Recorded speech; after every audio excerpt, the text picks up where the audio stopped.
You're listening to the Kennel as we head into a Victory Monday. Big win. Browns are 5-2 after defeating the Bengals in Cincinnati. Best day of my life. And I'm Giancarlo. This is Stevie James. What's That's good, right, bro? Oh, I mean, what isn't good is the question. Everything is great. Life is great. Oh my God, I was worried there for a minute. There was a minute left in the game, so literally I was worried for a minute. And I think what I said to you was, this next minute will determine the quality of the next week of my life. And I think what I said was, this next week will determine the direction of Baker Mayfield's career in Cleveland. Yeah, I think I was being a little hyperbolic. I think that statement was a little more accurate. But I even think before that drive, he had proven himself. Sure. And I was thinking that too. Made a statement in the game. Yeah, I'm thinking that too. If shit doesn't work out, how do I feel? I don't know. But we don't have to play that game because it did work out. It did work out. We'll get further into it as we break down the game against the Bengals. Of course, we'll have our quick predicts reveal for week 7. Kennel quick predicts. # Kennel quick predicts. Of course, follow us on social media at Football Kennel on Twitter, Facebook, and YouTube, or just the Kennel. But yep. You probably find us by typing the Kennel Football on the search bar. That's what I usually do. Subscribe to the podcast, rate 5 stars. Subscribe to the YouTube channel if you prefer watching us. And I apologize for my voice. I was screaming a lot today. Yeah, I wish you guys... starting to lose it, if you can't tell. I wish you guys could have seen us on the Donovan Peoples-Jones touchdown at the end of the game. It was full on up and down. It was not very manly, but it was... It was the manliest reaction possible. Fair enough. But lots of yelling, screaming. It's been a long time coming. Jumping up and down. Yeah, I have a lot of feelings. I didn't expect it to go down the way it did, but it did. And here we are. Let's just get right into it with game review. Game review. All right, diving into the game review, the Browns march into Cincinnati and get the victory. We move to 5-2 on the season. 5-2. The 5-2 Cleveland Football Browns. The Bengals fall to 5-1, and I'll give the Bengals credit. They're nothing to sneeze at. Joe Burrow going for over 400 yards in this game. As much as it pains me to say it, but it is easier to say it after a win. That Joe Burrow kid is something special. Oh yeah, he's the real deal, and he's obviously, has a lot of development to get to, but he's proven that he's going to be one of the better quarterbacks in the league, and the AFC North just gets tougher and tougher. Forever getting tougher and tougher. Yeah. And while the Bengals may be 1-5-1 this year, every game they've played has been close, with the exception of when they played the Ravens. They lost 27-3, but I'm not going to judge them for that because we know what happened. Sure. We played the Ravens. This is a good team. I mean, they live and die by Joe Burrow. They live and die by that offense.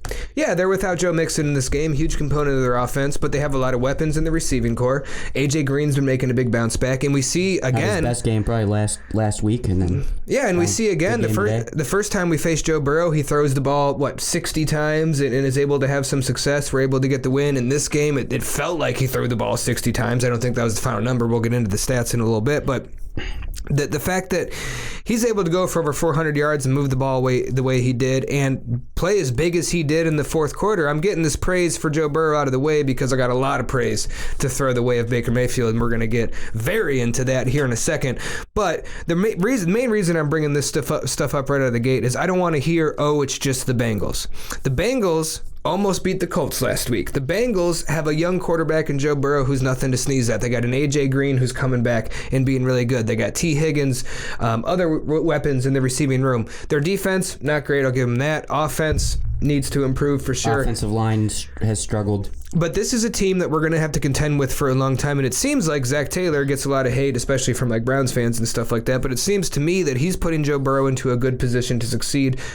If you ignore the fact that he's been hit so many times, you're going to have that with a bad offensive line.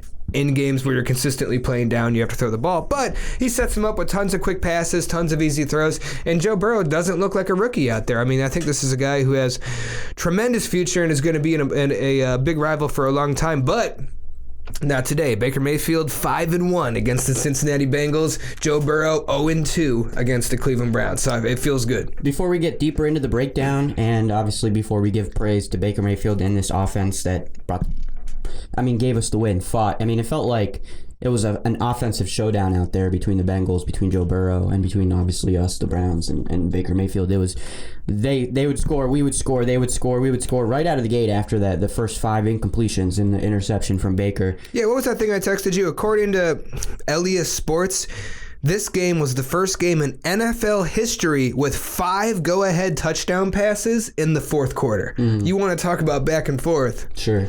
It literally has never been more back and forth than that. And that, adds on to what you were saying about the Bengals not being just another team, just an easy team and an easy win. They were going to fight for this, and they obviously did. Just getting the injury out of the way, we all know OBJ went down in that first that first play there from Baker, the interception in our first drive. Rumors around saying that it's a major knee injury, but Kevin Stefanski didn't verify it one way or the other. He said, we'll wait for the MRI before we make any comments. Well, we have to have this conversation because I tweeted it and you and I talked about it a little. We were a little caught up in the game. In this game, Baker Mayfield went 0 for 5 and an interception, and then from there was able to turn it around, complete 21 of 22, and the only reason that they had that one incompletion was the spike to stop the clock. Exactly, with 5 touchdown passes. And now, who was out of the game for that whole stretch? Yeah, I think it's fair to note that, OBJ being out seemed to settle Baker Mayfield. I'm not going to say that that's the root cause, and obviously hearing him in the press conference, he talked about just that he needs to be resilient. That's kind of the job of the quarterback, to forget that drive. And he said that interception is going to eat him up. They thought they would take a shot. It looked like a 50-50 ball to OBJ, and we talked about those were the types of shots and interceptions that we would kind of accept, but we did feel like that was a little bit too close to our side of the field for them to try that 50-50. So, a tough look there, and OBJ being down, but like we mentioned, Baker did settle down after that, and seemed a little bit more poised, seemed a little bit more confident. Obviously, super confident, way more confident throwing to Higgins than anybody else on that offense. But that's the Baker of old. That's what we remember from his rookie year. That's the flash we saw in that first half against the Colts. He went out after that 0-5, after going 0-5 in that interception to prove it, to shut the haters up. That's exactly what he did. Could he have played better? Yeah. If you want to eliminate the after the 0-5 start. Yes. From that point on, could he have played better? No. 0 sacks. No. 21, 22, whatever completions. 300 yards, 5 touchdowns. You get the ball at the 25-yard line, down by 3. A minute and 8, I think, left to go. No interceptions. A little over a minute to go. No timeouts. And no timeouts. I said no interceptions. First play, 6th round rookie Donovan Peoples-Jones. Second play, Rashard Higgins. This is a guy who was a healthy scratch for the first couple games of the year. Third play, Rashard Higgins again. Fourth play, touchdown to Donovan Peoples-Jones. It's a madhouse. That's unheard of. Yeah. Who does that? I tweeted out in all caps, I'm like, what kind of a madman targets a 6th round rookie receiver for a game-winning touchdown? With 11 seconds to go or something. Baker Mayfield does. And he ripped it with confidence. And I do want to get a little more into this conversation before we move on from it. How come? Is it a coincidence? This is just the way the game played out? Because I love OBJ. He's right here. Love this guy. Don't get it twisted. Why does he go out of the game and Baker Mayfield looks like, I don't want to say rookie Baker, better than he looks like Baker looked today after the first 5 passes, looked like the quarterback we thought he was going to look like last year. This was the first time we saw the evolution of rookie Baker Mayfield. So is it a coincidence that he does that after Odell Beckham goes out, or is there some correlation here that we should be considering? Well, I think this is, what's the saying? Correlation does not imply causation. Because, you can't really point to the thing, but it's a fair thing to notice that he did seem to kind of get into the groove. But, he talked about it during the press conference, and I don't think I just don't think that that's, like I said, a variable that he considers to settle himself down or to get himself in the groove. Well, the argument is that when OBJ's in, he's too concerned with forcing the ball. There's pressure to get it to that number 1 target, that superstar player. I can see that, and that's fair. I don't know what the answer is. I do think it's fair to point this out, and I think it's also important and fair to point out that man, Baker really is comfortable throwing the ball to Higgy, and they clearly have a connection. I mean, similar to the Jarvis. I know Jarvis and I mean, actually, both of them are playing with, Jarvis has the broken rib, Baker has the cracked rib, which we found out in game during the announcer. The announcer said it. So, I mean, it's just the resiliency from this team and this offense today is everything we've been talking about with this team. And you hate to see the performance we saw against the Steelers, but you want to know this week we're 5-2. The Steelers are a hell of a team. They're going to make a deep playoff run. So we forget about that and we move on to this victory. And, I mean, it was a hell of a game. I mean, a few points I want to make in this game. You mentioned Rashard Higgins and Baker and their connection. Rashard Higgins in this game was targeted 6 times. 6 catches. 110 yards. 110 yards, and it felt like every play that he made was a big play. Every single one. A big third down on that last-minute drive, making 2 huge plays on it, high-pointing the ball. There was a third down. He had the back shoulder catch. The next play, he came back getting open. And you bring up that play. Baker did mention in the post-game press conference, obviously every game was important. They had the next man up mentality, and everybody really stepped up offensively, but if he had to pick a play that he thinks set the tone for what they were doing, it was that back shoulder pass to Higgy on the third down. 3rd and 4 and like early in the 4th quarter or late in the 3rd, one of the whatever it was. Yeah, Rashard Higgins and Baker obviously have some significant chemistry, and I think that needs to continue to be utilized. And I think that's kind of stemming off that OBJ conversation. It just never seems like Baker and OBJ are able to get on the same page. Transversely, Baker and Jarvis, it seems, have been on the same page since day one. And even though you mentioned Jarvis, even though the stats might not say it, man, with a broken rib, that man is a leader out there for this team. The impact that he has play-by-play, besides just obviously making the catch and run, is unbelievable. That's a grown man. It is. That's a grown man out there. And to think that he had the resiliency and the strength to go out there and give the performance that he had with not only a broken rib, but also knowing that his friend, his brother, and OBJ went down the way he did early in the game. I mean, that's a man right there. Oh, bro. And that's a leader. Bro, 5 catches, 48 yards. Contract. Yeah. I just don't want to hear it anymore. Every penny. Easily. Stats aren't everything. They're not going to tell the whole picture. When considering paying a man, I think. Well, we talk about it all the time. He had 5 catches. He caught all 5 of those balls with his hands. 48 yards. He had a couple carries in this game, one for a big first down. He also threw another pass, a beautiful pass to Donovan Peoples for Donovan's first career catch. And it was like a couple plays before that where he took a big hit on that too. Yeah, he did. And the announcers are like, "Oh, Donovan Peoples-Jones has never had a catch, whatever." A couple plays later, Jarvis, left-handed, throws him his first career catch, and Donovan was looking nice. When we drafted him, I said, this is a guy I like. Going into college, he was the number 1 rated wide receiver in all of high school sports. Goes to Michigan. Michigan sucks. They do a bad job with him. He ends up falling to the 6th round. But this is someone who has all the physical traits that you can't teach. He's 6'4" or 6'3", 6'4", can run a 4.4, huge. And this may have been a breakout game from him where this could be the beginning of a lot of good things. And it's crazy too, we didn't talk about this. When OBJ went out, we were down to just 3 receivers. All we had was Jarvis, Higgins, and Peoples-Jones. And think about the fact that we're also missing Wyatt Teller. We're missing Nick Chubb, obviously, which hurts us a lot. We had Austin with the appendicitis, last-minute appendicitis, having to have a surgery, being out. I think that was Friday when it was announced. Yep.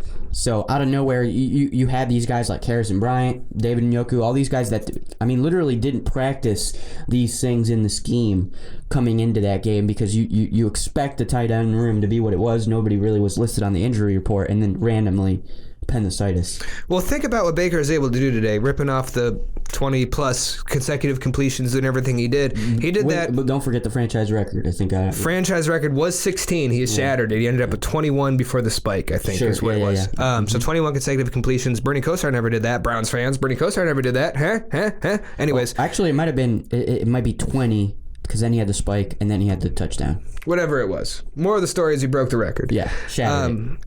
And if you look at this game, Baker Mayfield's able to accomplish that 5 touchdowns against a division rival on the road without his starting running back, without his starting tight end, without his starting right guard. He loses his starting receiver early in the game. So that's 4 major starters gone.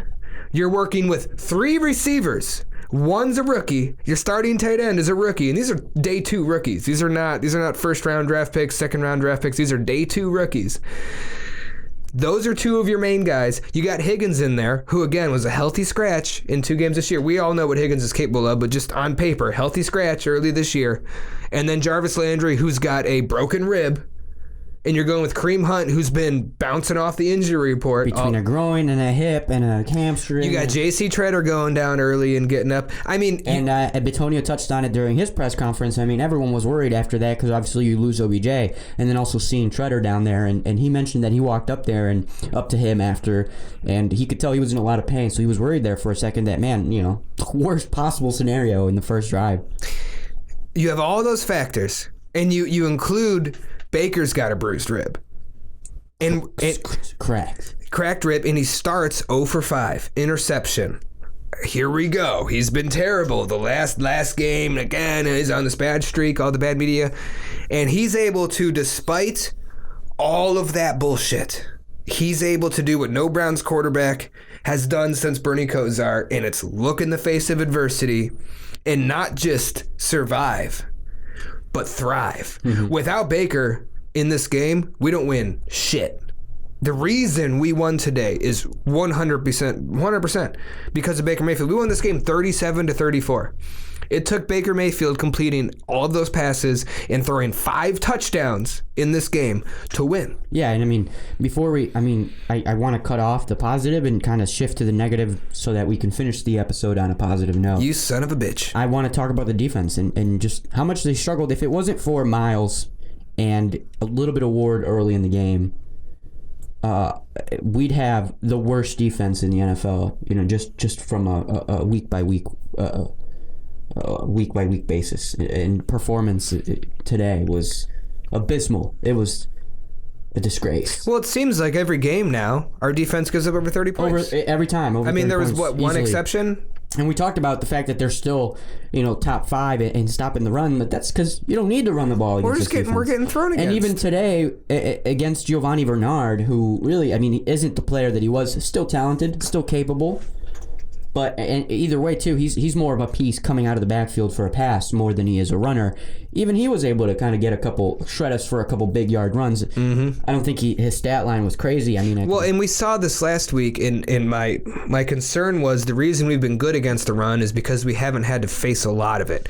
And last week against the Steelers was the first time a team really ran against us, and James Conner was able to average over 5 yards a carry. You go into this game, and as you said, Giovanni Bernard didn't run it often, but he was able to get in space through the passing game. And again, I'm convinced that if they were in a situation where they did need to run the ball more, I think they would have had some success. You saw Joe Burrow break some runs open, straight up the middle of the field. 34 yards and a rushing touchdown for him. So. Yeah, so not great there. He had himself a game, man. 400 yards, 406 yards, 3 touchdowns, the 1 interception, but then the 34 rushing yards and a touchdown. Unbelievable. 4 touchdowns for him. 400 yards. Yeah, incredible. And he was able to do a lot of this throughout the whole game, but in the first half, he was sacked 4 times. He wasn't sacked at all in the second half. Now, Baker wasn't sacked at all in general this game, which is incredible. Mm-hmm. But what Joe Burrow's been able to do with this team is nothing short of incredible in this game. Over 400 yards, 3 touchdowns, rushing touchdown, all that crazy shit. But to your point, our defense is not good, man. Nope. Our defense is bad. Yeah. And it makes me sad. You got Denzel there who's able to make some plays. That's cool. I thought Money Mitchell, he had his hands on 2 different balls today that should have been intercepted. Mm-hmm. And he wasn't able to follow through with that. That's okay. I love Money Mitchell. He's trying his best out there, whatever. Myles Garrett is the only player on our team that can get pressure on his own. It certainly looks that way. That's it. He's the only guy. The only other time... I know Sheldon Richardson he's had a good season. I like Sheldon, but you can't rely on a defensive tackle to be your playmaker and to be generating pressure. Yeah. No, you need... Olivier Vernon is washed. I'm sorry, he's not good. I wish he was so bad, but he's always hurt, and then he's in these games, and what kind of an impact is he making? Been decent against the run, but that's just one part of what a defensive end needs to do. A $20 million defensive end is decent against the run? That's all I get from you? No. I'm agreeing with you. I'm not yelling at you. I'm just pointing saying. out, I think it's fair to say he's been decent against the run, but besides that, really been injured a lot. inconsistent play out there. Can't generate any pressure. I get more frustrated with him. If you go on Brown's Twitter, everyone hates Andrew Sadejo because he's played very poorly. Which is, I mean, he deserves the hate. Right? And he has played very poorly, but here's my issue with it. Andrew Sadejo is 31, 32 years old, NFL journeyman, a career backup, is getting paid like $1 million to come play safety. He was supposed to be a backup safety and to help teach a rookie. That was mostly play special teams. That was supposed to be his role. Now this guy is getting thrusted into starting and he's not good and he gets exposed. And like, of course he does.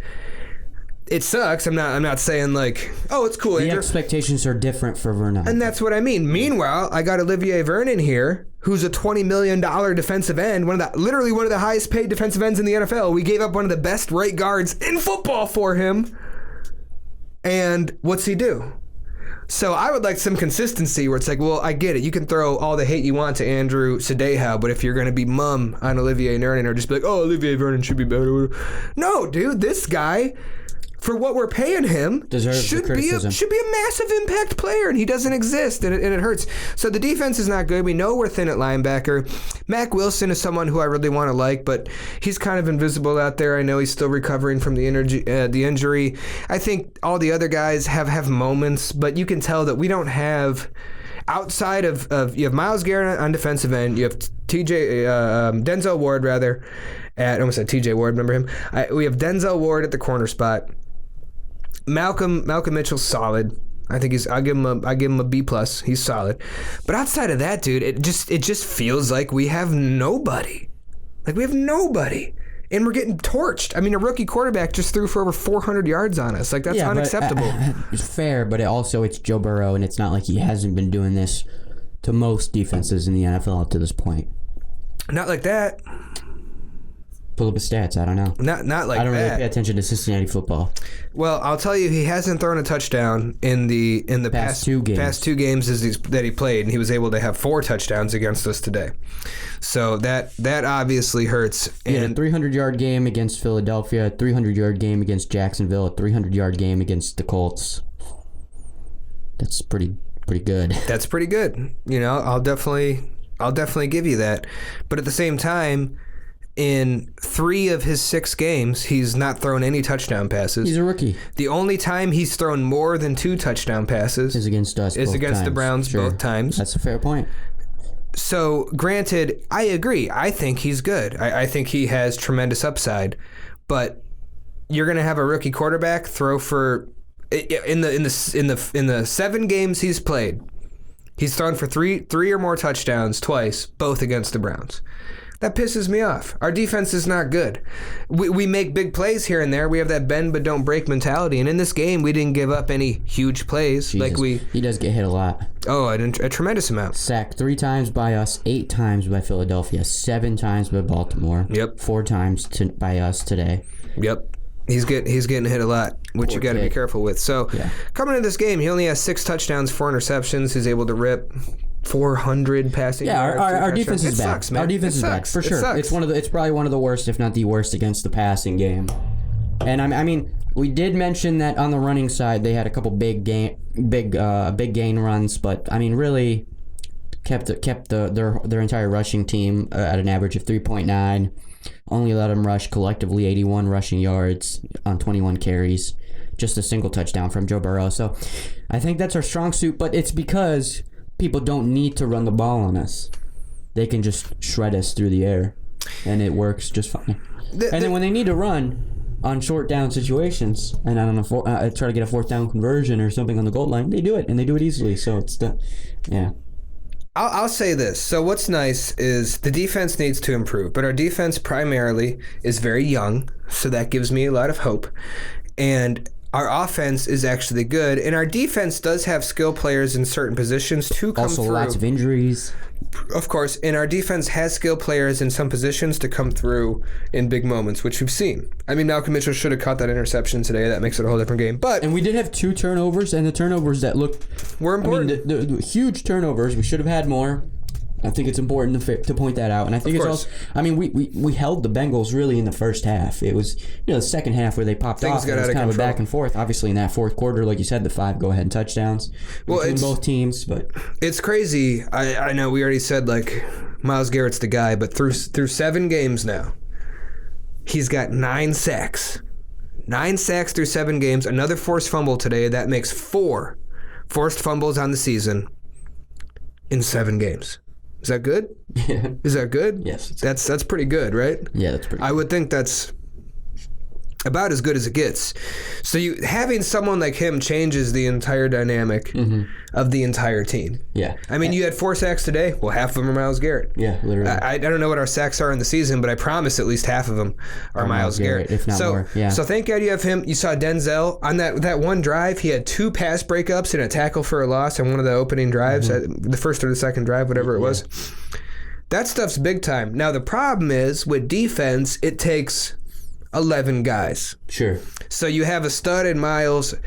You have a stud with Denzel Ward. But what sucks for Myles is he's constantly double-teamed, triple-teamed, getting chipped.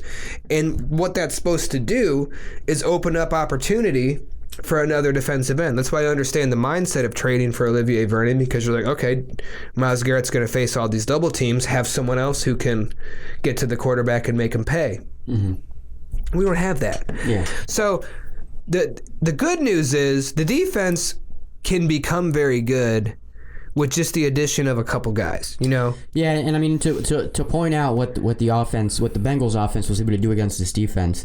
They had more total yards, and so they had 468 to our 398. They had more. They beat us on time of possession, 32-55 to 27-05, and they had more first downs, 31-23.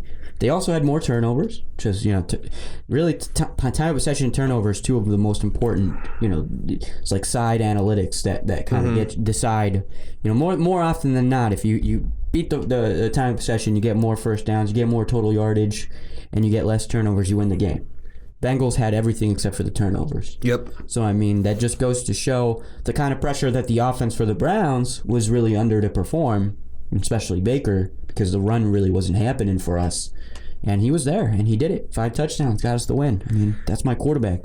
I'm a big, you and I both are big believers of Baker Mayfield. It is crazy. This whole game was insane. I mean, first of all, I'm stoked on Myles Garrett. He's on pace for 20 sacks this year. At least 20 sacks, which the NFL record's 22.5. He's got 9 through 7 games, so he's on pace for 20. And that's fantastic. And this team, at the end of the day, did what it needed to do to win. We won. That's what it comes down to. So really the whole thing, this whole game was Baker. And we've been defending Baker because we are diehard loyalists. We talked a lot about it last episode.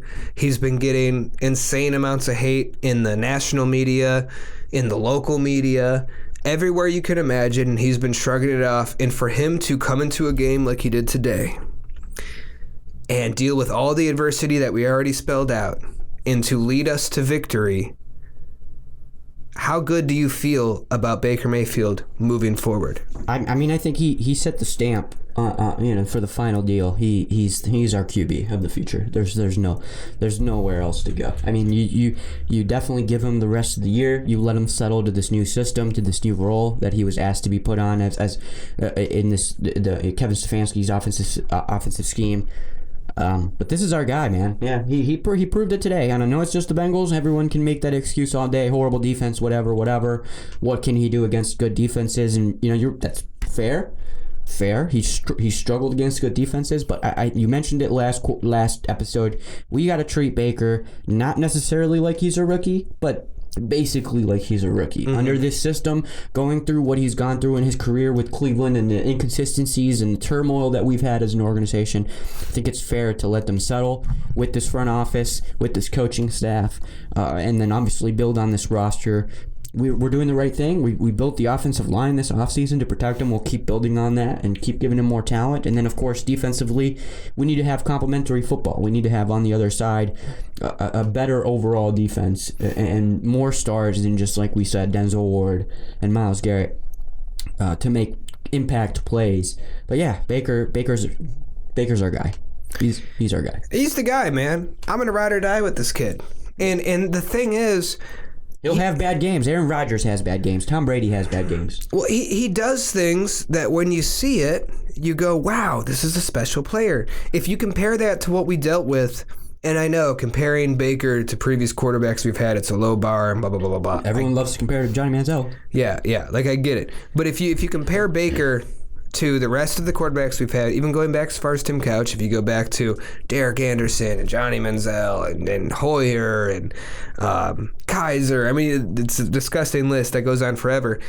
At no point did any of those people have a game or a string of plays where you went, wow, this kid is special.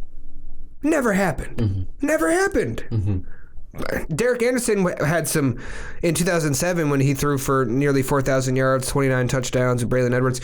He had deep passes that were contested catches, but at no point, even by the end of that season, at no point was anyone like, Derek Anderson is really good. Like, you could tell that he was... So something was off there. You could tell he was having moments, and you still needed to see some things. Baker Mayfield consistently, in most games, has these moments where you're like, wow. I mean, look at that. If case in point, just look at the last-minute drive to get the win. Look at that. No quarterback I've ever had is doing that. Not even nothing like that. Yeah. And he said in the post game, they were talking about, field goal position, this and this, and he was everybody. He was like, fuck that. Let's go win. Let's go win this game. And you can tell after hearing him say that, you watch that drive again, you can tell that's his mindset. His mindset is full confidence. We're going to go win this game. And he was able to do that. 5 touchdown passes today. 5 touchdown passes today. The 20 or 21, however many completions in a row. I mean, unbelievable performance after that rough start. I love it. You want to get into final thoughts on the game? We talked about it. We talked about the keys to victory, and there were a few that obviously weren't fulfilled by the Browns in this game against Cincinnati. But one of the main things that we talked about was the type of game that Baker Mayfield needed to have against Cincinnati. And I think it's safe to say he had just that, the perfect game. And of course, we want those first 5 incompletions. We want that interception to be gone. But to respond the way he did, to get us the win the way he did, and to perform overall the way he did with that confidence, with that swagger that we talk about often, man, he solidified it for me that he's the guy to go to from now on. He, no doubt in my mind, Baker Mayfield's our franchise quarterback. For forever, till we die. Or till we die, he dies. Whoever, like, whoever he's dies the guy. first, it doesn't. He's the guy. But he's. I mean, he showed out, and this is a real deal Cleveland Browns team. We're young, still building, still missing a few pieces, but we're coming for that extra playoff spot. We're coming. I mean, we're holding it down. We're contenders. Oh, I'm sitting at 5-2. We're contenders. Sitting at 5-2. There's no denying it just because we lost to the Ravens and the Steelers. Teams that are 5-2. And remember, we faced them again. No, that's right. At home. Both of them. Yeah. Teams that are 5-2 have a 78% chance of making the playoffs. And that's with 6 seeds, historically. With a 6-seed playoff, 5-2 teams make the playoffs 78% of the time. So there's 7 seeds. I feel even better about it. Final thoughts for you? Well, I think you hit the nail on the head. Baker Mayfield had to have a big game. It was extremely important, and I didn't want to hear about the bullshit because we've been defending Baker Mayfield forever, and it gets tiresome. So even us as Baker Mayfield believers, stans, supporters, apologists, whatever it may be, we didn't even suspect something like this. My aspirations for this game was, if he can get to 300 yards, throw a few touchdowns, if he can keep it to just 1 interception or no interceptions. But for him to break the Cleveland Browns record for consecutive passes, to shatter that record, and to throw 5 touchdowns along the way, to be in a position where you're down 3 with a minute to go and no timeouts, to not just get us into field goal position, but to score a touchdown on top of that. And what I thought was really awesome is he said this in the post-game conference, the touchdown to Donovan Peoples-Jones, the cornerback on that play was the one who had the interception on the first pass against OBJ. I had to get him back. And he said, I had to get him back. Dude, the ball's on that guy. I know I smacked the table. I'm not supposed to do that. Listeners. I know, I'm not supposed to do that. But it had to happen because he's exactly the quarterback the Browns need. And like he said before he was drafted, if anyone was going to turn around that franchise, it'd be me. And he's starting to live up to that, and it's a great thing to see. Love to see it. Hell yeah. No better way to end it and move into our quick predicts for week 7. Had a good amount of participants. Let's get into it. Quick predicts. # Kennel Quick Predicts. Thank you for everybody who participated. We're really sorry that we didn't do last week's Quick Predicts review, but we're back with the Quick Predicts. And with the quickest episode ever. And lots of points. We're going to give some points to people and everything, and it's going to be lots of fun. So let's go over our participants. We had a lot of Twitter participants, and we had a YouTube participant. So Brian was our YouTube participant. Props to you, brother. At Brian Evansick on Twitter. Big fan. And then our Twitter participants, Aaron Rathbun, at Bossy Cucumber. Oh, we're going through them all. Okay. We always do. Believeland Andy, at Andy Piccioni. Josh Owen, at Rippin' Lips 7. That's my boy Josh. He made a Twitter just to participate. Very cool. Thank you, Josh. Casey K, at Casey Kinnaman. So I think it's like our MVP of the season so far on our quick predicts. He's been pretty consistent. Dog Pound for Life, or at TedMac70, Ted_Mac70, and then at Baker Simp Season is I didn't get his name because his name was like this ridiculous like Browns 12 and whatever, like the record prediction, and then like simping for Baker Mayfield, like a big long ass name. So I just at Baker Simp Season. And let's get right to it with the most important # Kennel Quick Predict, Myles Garrett sacks. I thought I was going to get it because I predicted 3 and he had 2 in the first half, and I was like, this is it. This is mine. He didn't get any in the second half, so he got 2. You said 2. Congratulations. Points for me. And then we had a few people who did well. Aaron Rathburn, Believeland Andy, and Brian all got 2 as well. Everyone else picked 3, so everyone was leaning in your direction. Well, I think I got him hyped on it. Yeah, fair. Trick. That's what happened. So points for Aaron Rathburn, Believeland Andy, and Brian. And going on to Baker Mayfield, over under 250 yards. I thought Baker would have a good game in this, but I thought we were going to predominantly be running the ball, so I said under. You said over, and obviously... And I said the total opposite of that. A big game for Baker Mayfield, and he needed to, kick the haters out of the room, basically. Shut him up, and he did. He went over. He did. So you're over. Dog Pound for life. Me. Excuse me. Points for me. Give me my points. I know you're losing, but just give me my points. Points for me. Dog Pound for life. Baker Simp Season and Brian. All you guys are over. So you all get points. Points. Next, Browns total rushing yards. Everyone blew it. I think we all expected a big rushing game, especially after Kareem Hunt kind of hinted at it, saying that the rushing game's going to get it back together. He had a few big runs, and he had a big impact. Obviously, that passing touchdown, one of Baker's 5. But everyone blew it. So no points for anyone. And then the final quick predict is the score for week 7. And we both went with Browns. Browns win. So points for the Browns win. Everyone gets points when the Browns win, but everyone predicted the Browns would win. Everyone predicted the Browns would win. So you're all true fans. But out of me and you, I am the best fan because I got closest. You went with 27-24 Browns. I went 30-26 Browns. So I feel like I'm closer because I said 27-24, and then it was 37-34. But the math. So the is 4s are in there. Math is overrated. No. Points for me. I'm saying. And then on to the prediction for everybody. I think the closest was Casey K. He went Browns 38, Bengals 28. But everyone was no surprise there. Everyone was pretty close on the prediction, really. So points for everyone for a Browns win. And it looks like this week's Kennel Quick Predicts MVP is Brian with the most points out of anybody by 1. Naturally.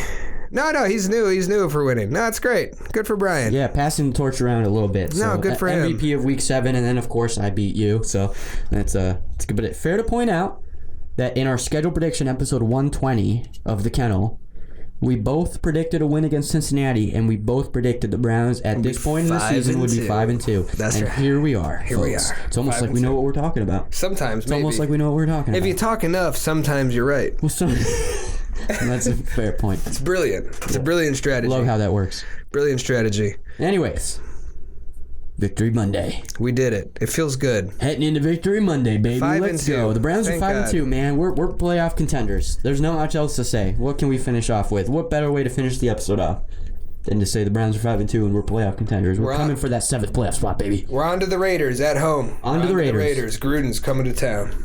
So make sure you follow us on social media at Football Kennel, Twitter, everything else, and blah, blah, blah. And subscribe to YouTube if you prefer watching us. We're on there. Look us up by going to youtube.com/The Kennel. And it's rate 5 stars. I think I already said that. Make sure you participate on next week's Kennel Quick Predicts episode. Will be the preview of the Raiders, and that's coming your way Wednesday, Thursday, around that time. Yeah. Other than that, baby, the Browns are 5-2, and we're playoff contenders, and we just beat Cincinnati, and Baker's the man. Anyways, go Browns. Go Browns.